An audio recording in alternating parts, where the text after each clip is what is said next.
ವಿಘ್ನಗಳು ಎದುರಾಗ್ತಾ ಇದೆಯಾ, ಹೇಗೆ ಮುಂದೆ ಚಾಲೆಂಜಸ್ ಇದಾವ ಹೇಗೆ ಅಂತ ನೋಡಿ. ಈ ಒಂದು ರಾಜ್ಯ ಸರ್ಕಾರ ಕಾಂಗ್ರೆಸ್ ಪಕ್ಷ ಜನ ಆಡಳಿತ ಮಾಡೋಕ್ಕೆ ಬಂದಿಲ್ಲ, ಜನರ ಮೇಲೆ ದಬ್ಬಾಳಿಕೆ ಮಾಡೋಕ್ಕೆ ಬಂದಿದೆ, ದುರಾಡಳಿತ ಮಾಡೋಕ್ಕೆ ಬಂದಿದೆ, ದೌರ್ಜನ್ಯ ಮಾಡೋಕ್ಕೆ ಬಂದಿದೆ, ಭ್ರಷ್ಟಾಚಾರ ಮಾಡೋಕ್ಕೆ ಬಂದಿದೆ.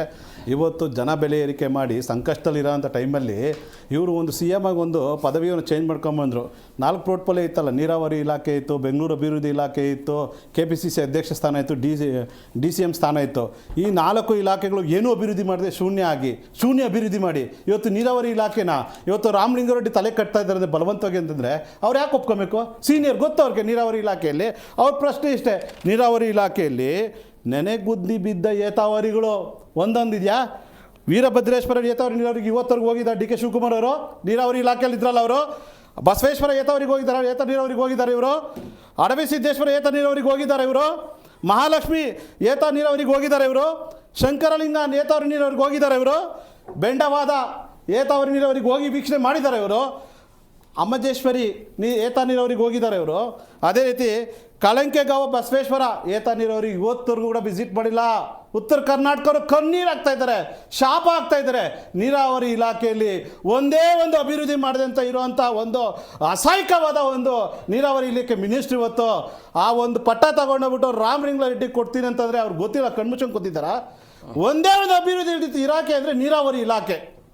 ಬೆಂಗಳೂರು ಅಭಿವೃದ್ಧಿಗೆ 7,000 ಕೋಟಿ ತಗೊಂಡೋದ್ರಿ ನೀವು 2024 ಬಜೆಟಲ್ಲಿ 7,000 ಕೋಟಿ ನೀವು BBMPನ GBA ಮಾಡಿ ಅನುದಾನ ತಗೊಂಡೋದ್ರಿ. ಏನು ಡೆವಲಪ್ಮೆಂಟ್ ಮಾಡಿ ಅಂತ ಅಂಕಿಅಂಶ ಕೊಡಿ, ಓಡಿಸಿ ಶ್ವೇತಪತ್ರ. ನೀವು 7,000 ಕೋಟಿ 2024 ಅನುದಾನ ಬಜೆಟಲ್ಲಿ GBA ಡೆವಲಪ್ಮೆಂಟ್ಗೆ ತಗೊಂಡೋದ್ರಲ್ಲ ಬೆಂಗಳೂರು ಅಭಿವೃದ್ಧಿ ಸಚಿವರೇ, ಅದು ಶ್ವೇತಪತ್ರ ಕೊಡಿ 7,000 ಕೋಟಿ ಎಲ್ಲೋಯ್ತು ಅಂತ.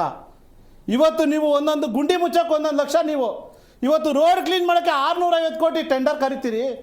6 ವರ್ಷ ನೀವು ಟೆಂಡರ್ನ ಕರಿತಾ ಇದ್ದೀರಿ. ಇವತ್ತು ಉಚಿತವಾಗಿ ನೀರು ಕೊಡ್ತೀರಿ ಅಂತ ನೀವು ಟ್ಯಾಂಕರ್ ತರ್ತೀರಿ, ವಿಧಾನಸೌಧದ ಮುಂದೆ ಫೋಟೋ ಶೂಟ್ ಮಾಡ್ತೀರಿ, ಕಿಳಿಬಿಡಿದ್ರೆ ಗಾಡಿ ಫೋಟೋ ಶೂಟ್ ಮಾಡಿ ಇವತ್ತು ನೀರು ಕೊಡೋಕ್ಕಾಗ್ತಾ ಇಲ್ಲ. ಇವತ್ತು ಮೇಕೆದಾಟು ವಿಚಾರದಾಗ ಹೇಳ್ತಾರೆ ಇವರು, ಇವತ್ತು ಸರ್ಕಾರ ನಮ್ಗೆ ಗೆಲ್ಸ್ಕೊಟ್ಬಿಡಿ, ಬಂದು 24 ಗಂಟೆಲೇ ನಾವು ನಿಮ್ಮನ್ನು ಸಂಧಾನ ಮಾಡಿ ಒಪ್ಪಿಸ್ಬಿಡ್ತೀವಿ ಅಂತಾರಲ್ಲ. ಇವತ್ತು ನಿಮ್ಮ ಅಯೋಗ್ಯ ಸ್ಥಾನ ಇವತ್ತು ಯಾವ ರೀತಿ ಬಂದಿದೆ, ತಮಿಳ್ನಾಡಲ್ಲಿ 5 ಸ್ಥಾನಕ್ಕೆ ಬಂದಿದ್ರಿ. ಇವತ್ತು ನೀವು ಏನಾವತ್ತು ಇವತ್ತು DMK ಜೊತೆ ಕೈ ಜೋಡಿಸಿದ್ರಲ್ಲ, ಕೇವಲ 5 ಜನ ಶಾಸಕರು ಇಟ್ಕೊಂಡು ನೀವು ಒಬ್ಬ ಸಿನಿಮಾ ಆಕ್ಟರ್ ಗೆದ್ದ ಅಂತ ಅವ್ನ ಮನೆ ಮಕ್ಕಳು ಕೊಡೋಗಿ ನಾವು ಜೋಡಿಸ್ತೀವಿ ನಿಮ್ಮ ಜೊತೆ ಕೈ ಜೋಡಿಸಿ ಅಂತ ಕೈ ಜೋಡಿಸಿದ್ರಿ. ನಿಮ್ಮ ಜೊತೆ 30 ವರ್ಷ 40 ಸಾವಿರ ಸಹಕಾರ ಕೊಟ್ಟರಲ್ಲ, ಅವ್ರನ್ನ ಬೀದಿಗೆ ತಂದ್ರಲ್ಲ. ನೀವು ಜೊತೆಯಲ್ಲಿದ್ದ ಸರ್ಕಾರಗಳೆಲ್ಲ ಬಿದ್ದೋಗಿದ್ದಾವಲ್ಲ, ನಿಮಗೆ ನಾಚಿಕೆ ಆಗಬೇಕು. ಇವತ್ತು ವಿಜಯ್ ಜೊತೆ ನೀವು ಮಿಲನ್ ಆಗಿದ್ದೀರಲ್ಲ, ನೀವು ಮಗು ಹತ್ತಂಗೆ ಆಡ್ತಿದ್ರೆ ಚೂಟಂಗೆ ಆಡ್ತಿದೆ. ಒಂದು ಕಡೆ ತೊಟ್ಲು ತಗೋದು, ಇನ್ನೊಂದು ಕಡೆ ಚೂಟೋದು. ಇವತ್ತು ರಾಹುಲ್ ಗಾಂಧಿ ಹೋಗಿ ವಿಜಯ್ ಜೊತೆ ಕೈ ಜೋಡಿಸಿದ್ದಾರೆ, ಹೈಕಮಾಂಡ್ ಕೈ ಜೋಡಿಸಿದ್ದಾರೆ. ವಿಜಯ್ ಜೊತೆ ಇವತ್ತು ಸಂಪರ್ಕ ಮಾಡಿಕೊಂಡು ಇವತ್ತು ಇಂಡಿಯಾ ಕೂಟಲ್ಲಿ ಸೇರಿಸ್ಕೊಂಡಿದ್ದೀರಿ. ಯಾಕೆ ವಿಜಯ್ ಮನಸ್ಸನ್ನ ಒಲಿಸಿ ಸುಪ್ರೀಂ ಕೋರ್ಟ್ ಆರ್ಡರ್ ಆಗಿದೆ. ವಿಜಯ್ ಇವತ್ತು ನಿಮ್ಮ ಪಕ್ಷದಲ್ಲಿ ಇಂಡಿಯಾ ಕೂಟದಲ್ಲಿ ಇದ್ದೀರಿ. ನಿಮ್ಮ ಹೈಕಮಾಂಡು ನೀವು ಹೋಗಿ ಮನ ಒಲಿಸಿ ಮೇಕೆದಾಟಿನ ನೀರನ್ನ ನೀವು ಬೆಂಗಳೂರು ತಂದು ಕೊಡೋಕ್ಕಾಗ್ತಾ ಇಲ್ಲ. ಯಾಕೆ ನಿಮ್ಗೆ ಅಸಹಾಯಕತೆ ಆಗ್ತಾ ಇದೆ? ಇವತ್ತು ನೀವು CM ಸ್ಥಾನದಲ್ಲಿ ಪ್ರಮಾಣ ವಚನ ತಗೋಬೇಕಾದ್ರೆ ನೀವು ಪ್ರಮಾಣ ಸಿಎಂ ಸ್ಥಾನದಲ್ಲಿರೋ ಪ್ರಮಾಣ ವಚನ ತಗೋಬೇಕಾದ್ರೆ ಏನ್ ರೀತಿ ತಗೋಬೇಕಾಯ್ತು? ಈ ರಾಜ್ಯದ ರೈತರ ಬಗ್ಗೆ ತಗೋಬೇಕಾಗಿತ್ತು, ಈ ರಾಜ್ಯದ ದಲಿತರ ಬಗ್ಗೆ ತಗೋಬೇಕಾಗಿತ್ತು, ಈ ರಾಜ್ಯದ ಶಿಕ್ಷಣ ಬಗ್ಗೆ ತಗೋಬೇಕಾಗಿತ್ತು, ಈ ರಾಜ್ಯದ ಆರೋಗ್ಯ ಬಗ್ಗೆ ತಗೋಬೇಕಾಯ್ತು. ನೀವು ತಗೊಂಡಿದ್ದೇನು ಪ್ರಮಾಣ ವಚನದಲ್ಲಿ? ಜೋಡಾ ಭಾರತ್ ಒಂದು ಗ್ರಾಮಕ್ಕೆ ನಾನು 10 ಲಕ್ಷ ಕೊಡ್ತೀನಿ ಸಂಘಟನೆ ಮಾಡಕ್ಕೆ, 10,000 ಕೋಟಿ ನಾನು ರಿಸರ್ವ್ ಫಂಡ್ ಇಕ್ತೀನಿ.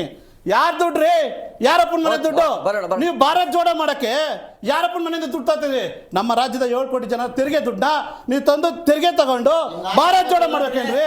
ಇವತ್ತು ನೀವು ಅನುದಾನದಲ್ಲಿ ಕುತ್ಕೊಂಡು, ನೀವು ವಿಧಾನಸೌಧದಲ್ಲಿ ಕುತ್ಕೊಂಡು, ಕ್ಯಾಬಿನೆಟ್ ಅಲ್ಲಿ ಕುತ್ಕೊಂಡು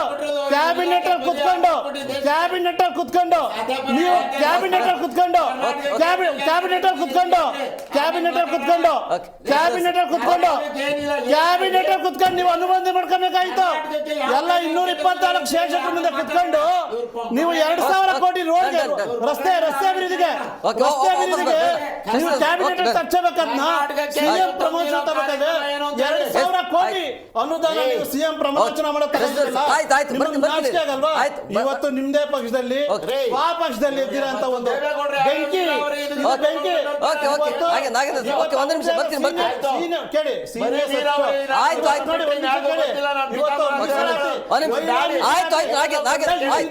ಏನ್ರಿ ಮಾತಾಡಕ್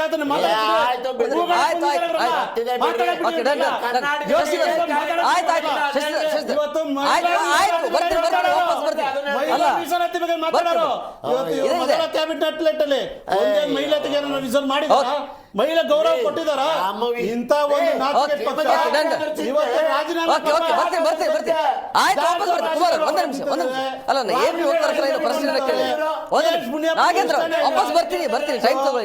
ಕ್ಯಾಬಿನೆಟ್ ಅಟ್ಟ ಫ್ಲಾಪ್ ಮೂಲ ಇವತ್ತು ಏನು ಒಂದು ಸಿದ್ದರಾಮಯ್ಯ ಅವರ ಕ್ಯಾಬಿನೆಟ್ ರಚನೆ ಆಗಿದೆ ಡಿ ಕೆ ಶಿವಕುಮಾರ್ ಅವ್ರನ್ನ 3 ತಿಂಗಳು ಕೂಡ ಸರ್ಕಾರ ಮಾಡಕ್ ಬಿಡಲ್ಲ ಈ ಸರ್ಕಾರ ಇದು ಮೂಲ ಸಿದ್ಧಾಂತನೇ ಇದು ಬಂದ್ಬಿಟ್ಟು ಒಂದು ಸಿದ್ದರಾಮಯ್ಯ ಅವರ ಕ್ಯಾಬಿನೆಟ್ ಇದೆ ಇವತ್ತು ಏನು ಮಾಡಕ್ಕಾಗಲ್ಲ ಯೋಜನೆ ಮಾಡಕ್ಕಾಗಲ್ಲ ಯೋಜನೆ ಆಗಲ್ಲ ಅಂತ 2,000 ಕೋಟಿ ಇವ್ರು ಕಾಮಗಾರಿಗೆ ಹಾಕೊಂಡಿದ್ದಾರೆ ಇಂತ ನಾಚಿಕೆ ಸರ್ಕಾರ 3 ತಿಂಗಳ ಸರ್ಕಾರ ಉಳಿಸಲ್ಲ ಇವರ ಕ್ಯಾಬಿನೆಟ್ 3 ತಿಂಗಳ ಸರ್ಕಾರ ಈಗ ಆರಂಭದಲ್ಲಿ ಈ ಸರ್ಕಾರ ಅಧಿಕಾರಕ್ಕೆ ಬಂದಾಗಿನಿಂದ ಕುರ್ಚಿ ಕಿತ್ತಾಟ ಆಯ್ತು ಸುದೀರ್ಘವಾಗಿ 3 ವರ್ಷಗಳ ಕಾಲ ಈಗ ಕುರ್ಚಿ ಕಿತ್ತಾಟ ಮುಗಿದೋಯ್ತು ಈಗ ಈ ಕಾನೂನಿನ ಖ್ಯಾತೆ ಮುಂದುವರಿತಾ ಇದೆ ಅಂದ್ರೆ ಜನರಿಗೆ ಏನ್ ಸಂದೇಶ ಕೊಡ್ತಿದ್ದಾರೆ ಇವರು ನೋಡಿ ಈ 3